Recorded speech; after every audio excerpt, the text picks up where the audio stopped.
나는 나무처럼 살고 싶다라는 책이 있습니다. 나는 나무처럼 살고 싶다. 이 책은 30년간 아픈 나무들을 살펴본 나무의사 우종용 씨가 쓴 책으로 나무를 통해 배운 삶의 지혜를 기록한 책입니다. 그 중에 한 부분입니다. 버려야만 더 큰 것을 얻는다. 책의 내용입니다. 나무란 놈이 그렇다. 이른 봄부터 여름까지 나무는 정성 들여 새순을 올리고 잎을 만들어 낸다.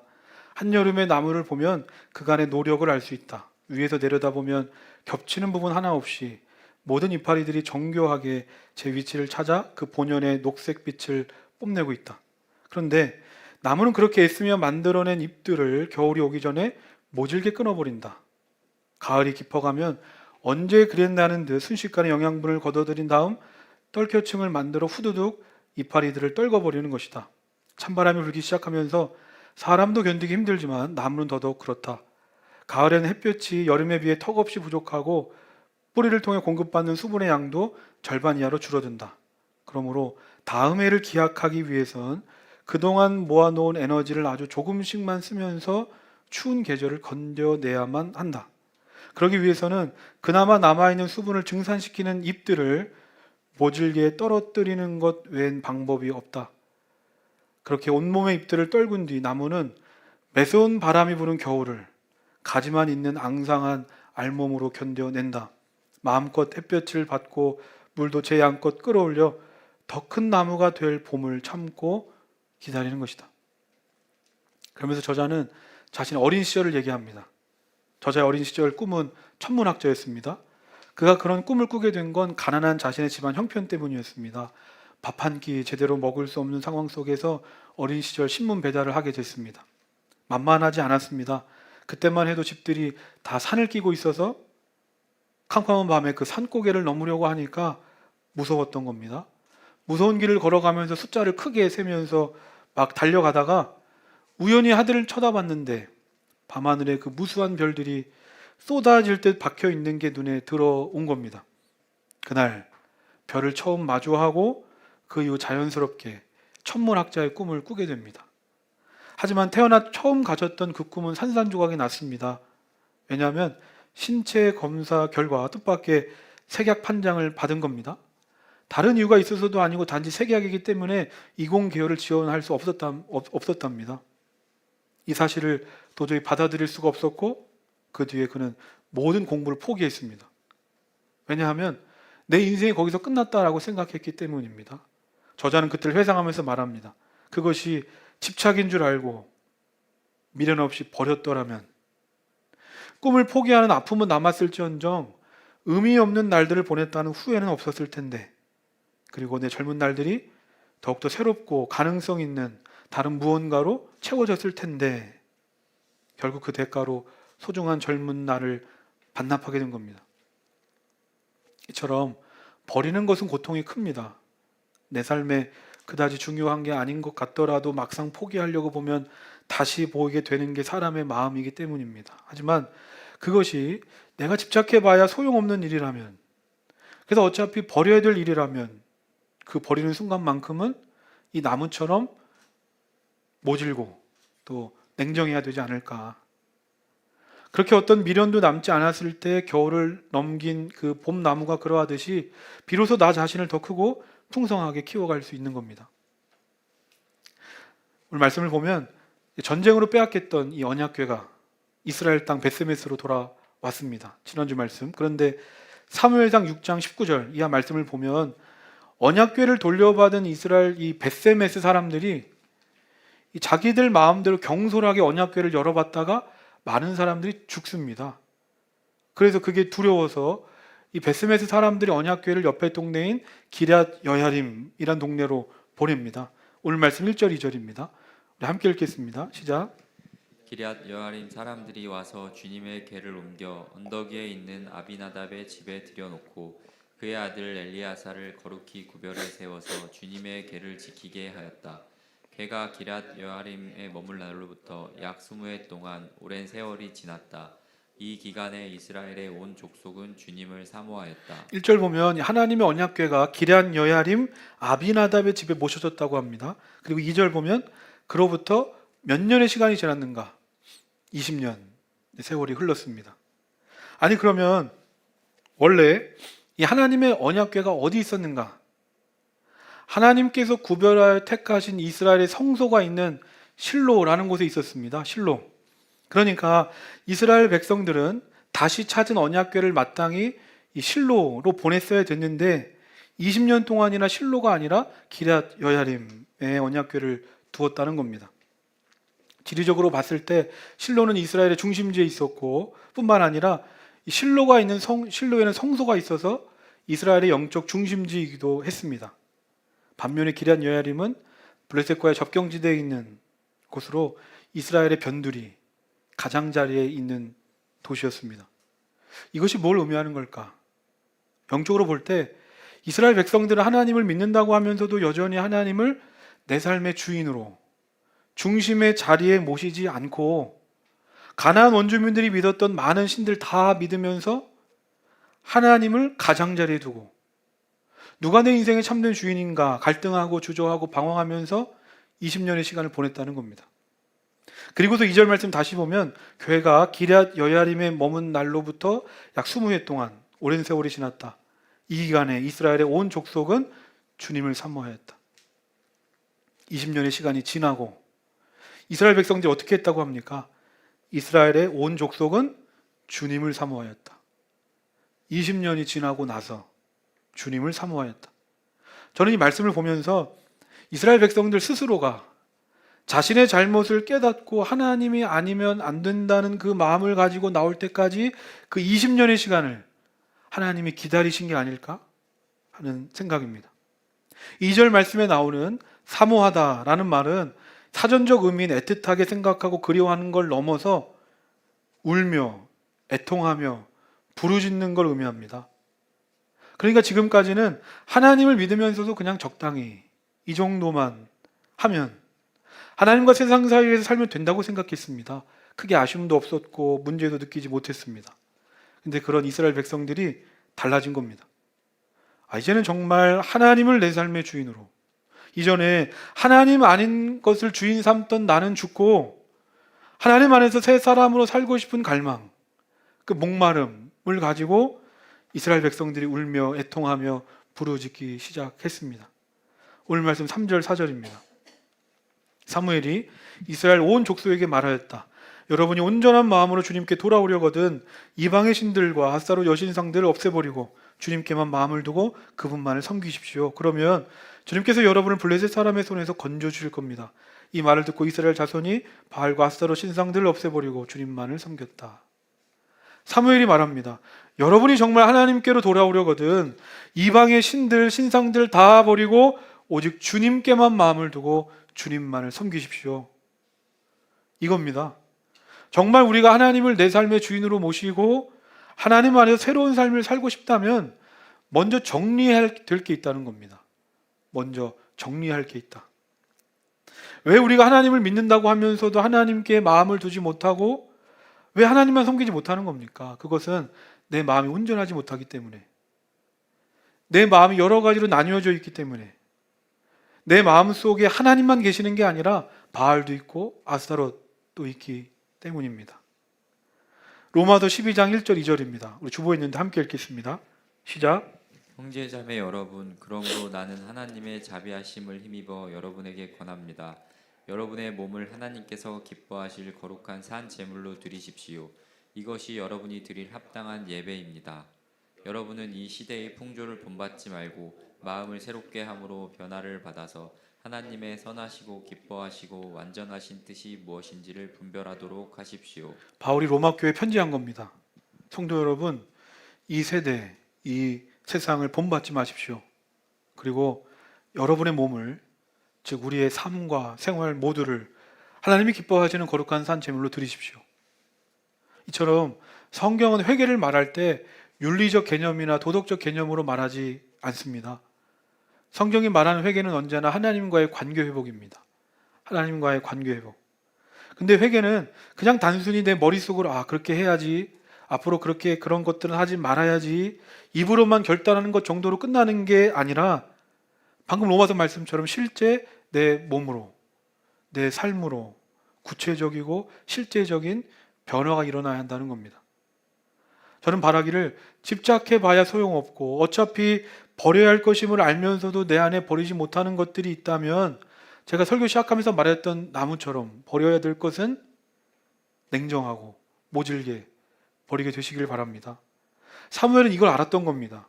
그래서 우상을 제거하라 말만 하지 않습니다. 실제로 네가 가지고 있는 것들, 네가 보는 것들, 네가 만지는 것들, 우상들, 신상들 다 없애버려라. 그래서 너의 마음뿐만 아니라 너의 눈이, 너의 두 손이, 너의 삶과 생활 모두가 하나님께 드려지는 산 제물이 되어야 한다. 그러니까 어떻게 됩니까? 실제로 이스라엘 백성들은 이 말을 듣고 모든 우상들, 신상들을 다 버립니다. 그리고 주님만을 섬깁니다. 누가복음 속에 집을 나간 탕자가 모든 걸 내려놓고 다시 아버지 집으로 돌아오듯이 구체적으로 내 삶이 하나님께로 돌아오는 것까지가 회개인 겁니다. 이엔 바운즈 목사님은 말합니다. 회개는 단지 죄를 슬퍼하는 게 아니다. 잘못된 행동을 버리고 올바른 행동을 배우는 데까지 나아가야 진정한 회개다. 이 말 그대로입니다. 잘못된 행동을 버렸다면, 내 안에 하나님과의 관계를 가로막는 우상들을 제거했다면 이제는 올바른 행동을 향해 나아가야 될 차례입니다. 오늘 말씀 5절 6절입니다. 우리 함께 읽겠습니다. 시작. 그때 사무엘이 이스라엘 사람들을 모두 미스바로 모이게 하였다. 그들의 죄를 용서하여 달라고 주님께 기도를 드리려는 것이었다. 그들은 미스바에 모여서 물을 길어다가 그것을 제물로 삼아 주님 앞에 쏟아붓고 그날 종일 급식하였다. 그러기 위해서 우리가 주님을 거역하여 죄를 지었습니다 하고 고백하였다. 미스바는 사무엘이 이스라엘 자손 사이의 다툼을 중재하던 곳이다. 사무엘이 온 이스라엘 백성들을 미스바로 모이게 합니다. 미스바는 망대라는 뜻을 가진 이 동네로 지리상 이스라엘의 중간 지역에 있어서 모든 이스라엘 백성들이 이동하기가 편한 곳이었습니다. 그곳에 어린아이부터 장년 노년에 이르기까지 모든 이스라엘 백성들이 모여서 뭘 합니까? 금식하면서 기도함으로 자신들의 죄를 회개합니다. 아니, 조금 전까지만 해도 우상에 사로잡혀 있었던 사람들인데 왜 이들이 갑자기 금식하면서 눈물로 기도할까? 이스라엘 백성들 스스로 깨달은 겁니다. 자신들이 왜 지금까지 블레셋의 지배를 받으며 살았는지, 왜 하나님의 언약궤를 빼앗길 수밖에 없었는지, 이 모든 것이 다 나의 죄 때문이었구나. 사무엘상 전반부에서 오늘 사무엘상 7장의 이야기는 가장 중요한 이야기입니다. 왜 그런가 하면 1장부터 6장까지를 보면 이스라엘의 수치, 실수, 실패 이야기뿐입니다. 어디에도 희망이 없고 어둡고 우울하고 괴롭고 슬픈 시간들이었습니다. 그런데 오늘 말씀 이후로 이스라엘 백성들이 달라집니다. 이스라엘 땅에 이스라엘 민족의 부흥이 시작됩니다. 과거 한국교회는 부흥이란 말을 자주 썼습니다. 주로 사람이 많아지는 것, 성도가 많아지는 걸 교회 부흥이라고 말했습니다. 근데 그렇지 않습니다. 부흥은 영어로 리바이벌입니다. 리바이벌. 다시 사는 겁니다. 죽었던 것들이 다시 사는 겁니다. 숫자가 많아지고 크기가 커지는 게 부흥이 아니라 죽었던 것들이 다시 살고 흐트러졌던 것들이 다시 제자리를 잡는 것. 그것이 부흥입니다. 죄로 인해 꼬이고 뒤틀린 삶에서 하나님이 지으신 본래의 내 삶을 회복하는 것. 이 세상 속에 하나님의 형상대로 사는 것. 그것이 부흥입니다. 그래서 지금까지는 적당히 내 삶에 지장을 주지 않을 만큼만 신앙생활해도 된다고 생각했는데 이제는 일주일에 하루 주일만이 아닙니다. 평일, 일주일을, 1년을, 아니 내 평생을 주님을 위해 사는 겁니다. 근데 신기하게도 부담되지 않고 피곤하지 않습니다. 오히려 기쁨이 넘치고 날마다 힘이 샘솟습니다. 그리고 이제는 나를 넘어서 내 주위 사람들을 돌아보고 이제는 이 세상과 이 나라, 다음 세대의 부흥까지 꿈꾸는 이전과는 완전히 다른 사람, 즉 하나님의 형상을 회복하게 되는 겁니다. 그래서 6절 보면 그들은 미스바에 모여서 물을 길어다가 그것을 주님 앞에 쏟아 붓기 시작합니다. 물을 부었다. 물을 붓는 게 무슨 의미일까? 하나님 앞에 자신의 삶 전부를 쏟아내겠다는 겁니다. 물을 가득 담은 그릇을 부으면 어떻습니까? 남는 게 없습니다. 이처럼 숨김없이 자신의 죄는 물론이고 내 삶의 사소한 부분까지 다 하나님께 쏟아내는 것. 그리고 물을 부으면 어떻게 되는가? 그 물은 주워 담을 수 없습니다. 즉 하나님 앞에 물을 붓는다는 건 이제는 하나님 아닌 다른 대상을 찾지 않겠습니다. 오로지 하나님만을 섬기고 하나님만을 의지하겠다는 결단입니다.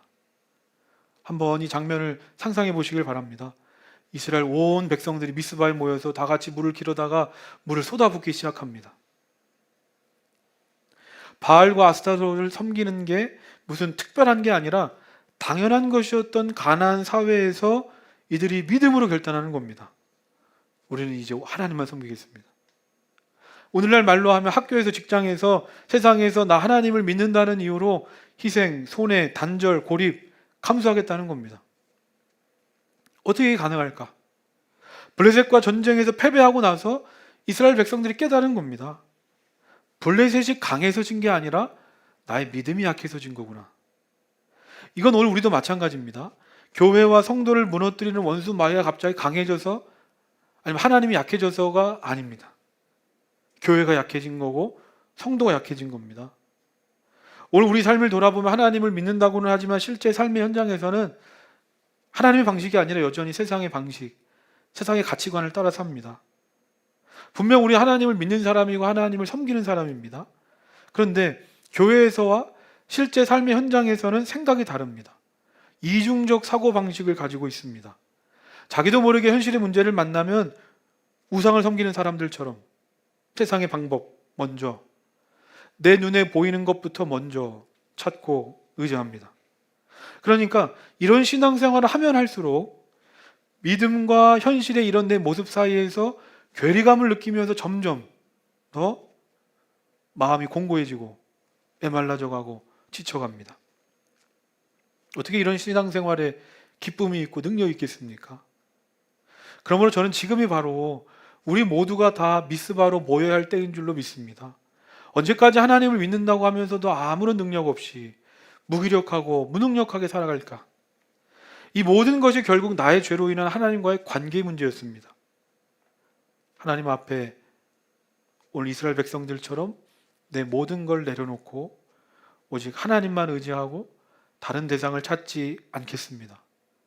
하나님 앞에 물을 부었던 그들처럼 믿음으로 결단하시기를 바랍니다.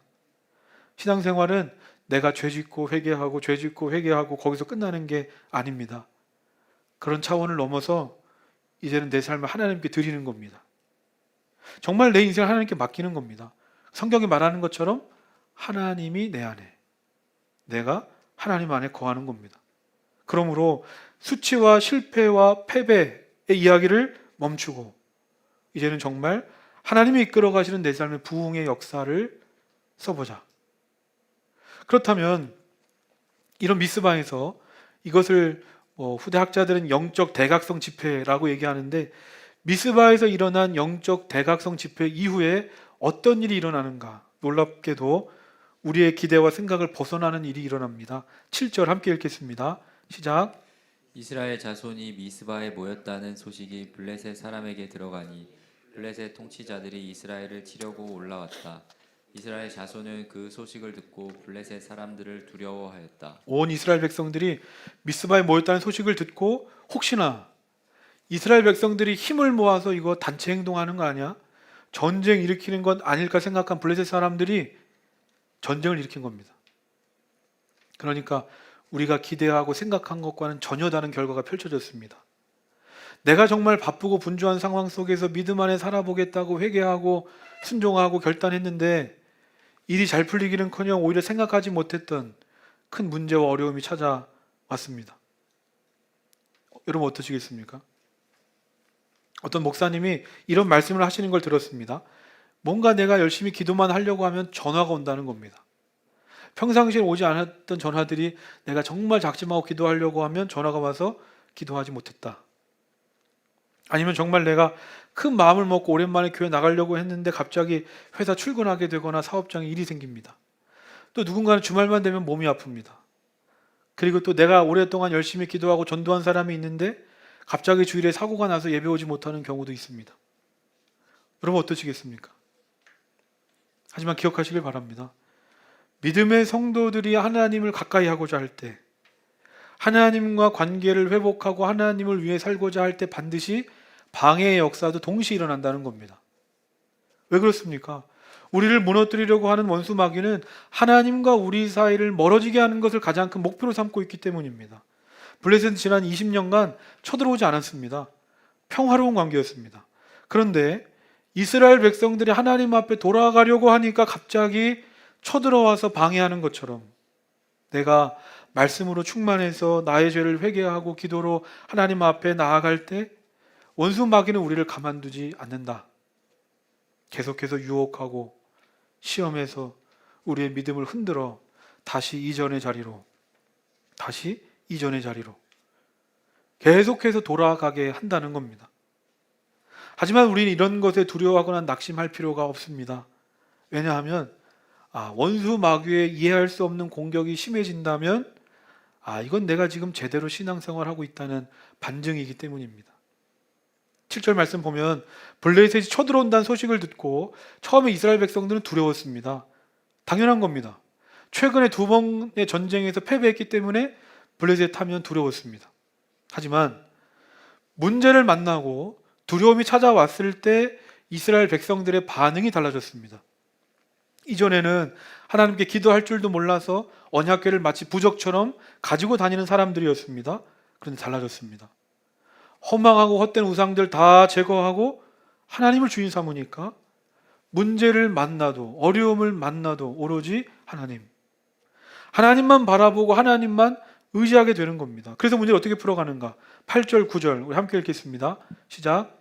그들이 사무엘에게 가서 주 우리의 하나님이 우리를 블레셋 사람의 손에서 건져내 주시도록 쉬지 말고 기도하여 주시기 바랍니다 하고 간청하였다. 사무엘이 젖 먹는 어린 양을 한 마리 가져다가 주님께 온전한 번제물로 바치고 이스라엘을 구원하여 달라고 주님께 부르짖으니 주님께서 그의 기도를 들어주셨다. 만약 이스라엘 백성들이 이 회개한다고는 했지만 그냥 여전히 우상을 붙잡고 살면서 하나님과 세상 사이에서 있었다면 그들은 블레셋이라는 문제와 두려움이 찾아왔을 때 이전처럼 내 눈에 보이는 것부터 나에게 익숙한 바알과 아스타롯 신상부터 찾아갔을 겁니다. 아니면 자신들 이곳으로 모으게 한 사무엘을 원망했거나 아니면 블레셋을 두려워서 도망갔을 겁니다. 근데 이들이 달라진 겁니다. 가장 먼저 사무엘에게 가서 기도를 부탁합니다. 이에 사무엘이 어떻게 하는가? 블레셋이 쳐들어오고 있는 이 급박한 상황 속에서 방금 읽은 9절 말씀 보면 태연하게 하나님께 제사를 드리고 기도합니다. 이후에 이 전쟁의 결과가 어떻게 되는가? 10절입니다. 사무엘이 번제를 드리고 있을 때 블레셋 사람이 이스라엘과 싸우려고 다가왔다. 그러나 그때 주님께서 큰 천둥 소리를 일으켜 블레셋 사람을 당황하게 하셨으므로 그들이 이스라엘에게 패배했다. 말씀 그대로입니다. 하나님이 천둥 번개를 내리셔서 이기게 하셨습니다. 그러니까 나 때문에 아니면 상대방 때문에 전쟁의 승패가 결정된 게 아니라는 겁니다. 이게 뭘 말해주는 겁니까? 전쟁의 승패, 모든 일의 결과 하나님께 달려있는 거구나.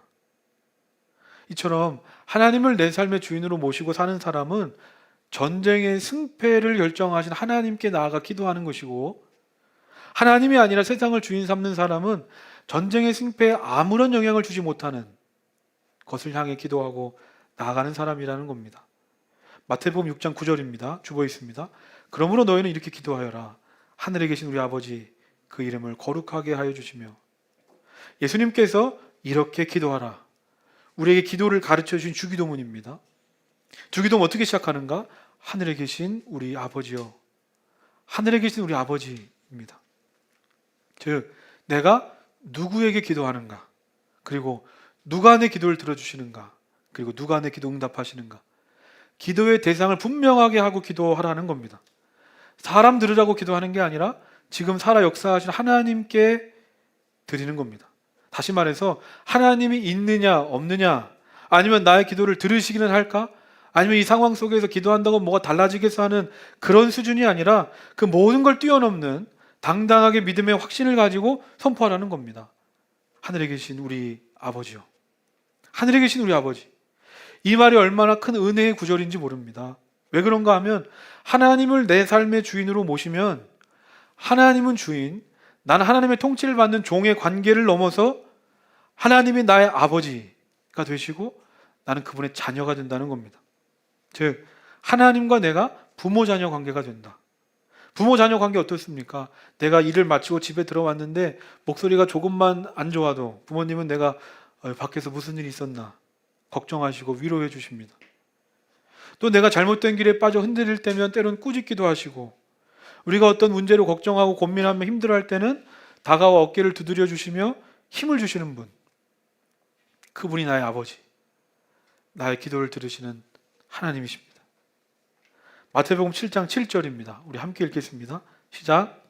구하여라 그리하면 하나님께서 너희에게 주실 것이다. 찾아라 그리하면 너희가 찾을 것이다.